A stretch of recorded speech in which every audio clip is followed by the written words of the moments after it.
All right, hello everybody, and welcome back to the channel. If this is your first time here, welcome. I've been on YouTube for 13 years. We're going on 13 years now. And there's probably few channels that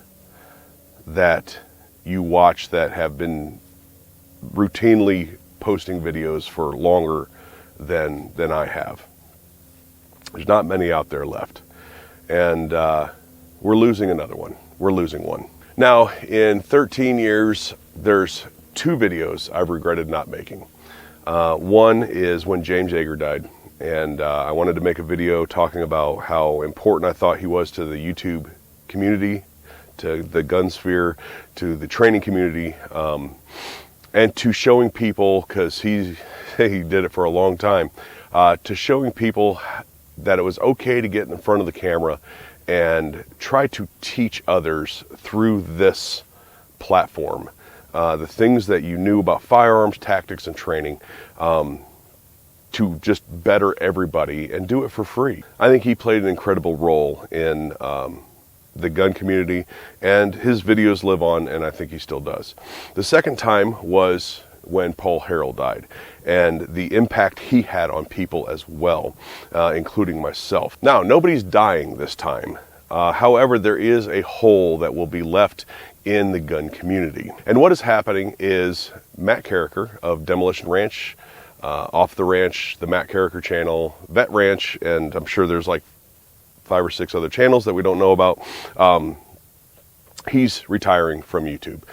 He's been doing it for 18 years, if I remember what he said correctly in his video.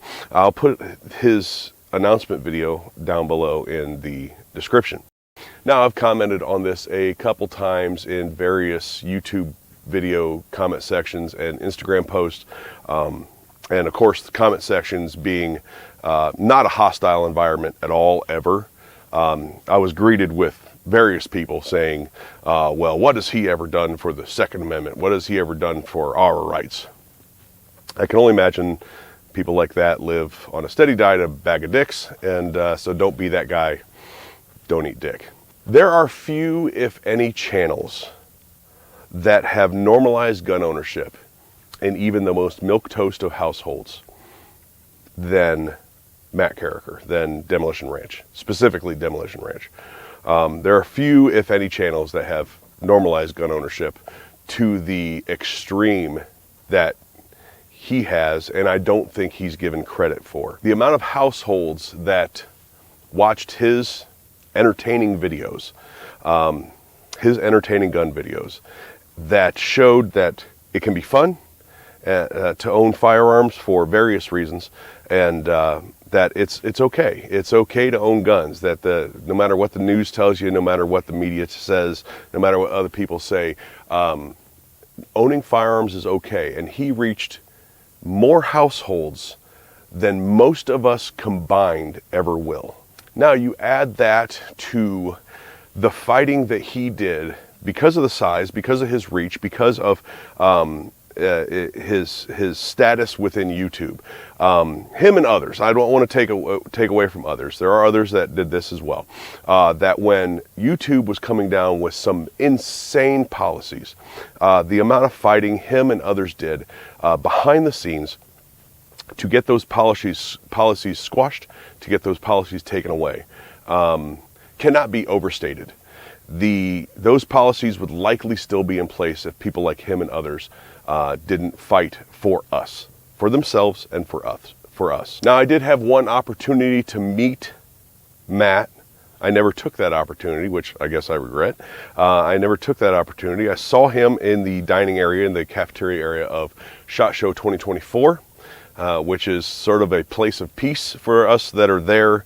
All the running around, talking to people, and just all the madness. You get to sit down, eat something, and actually have a second of peace. I didn't want to bother the man. So I never approached him. And that was the one and only time I ever had a chance to meet him. But I didn't think that this guy wanted to be bothered during his peaceful lunch hour by little old me, right?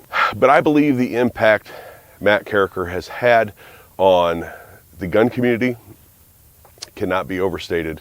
I believe the impact he has had on other YouTubers to pick up a camera and start channels themselves cannot be overstated.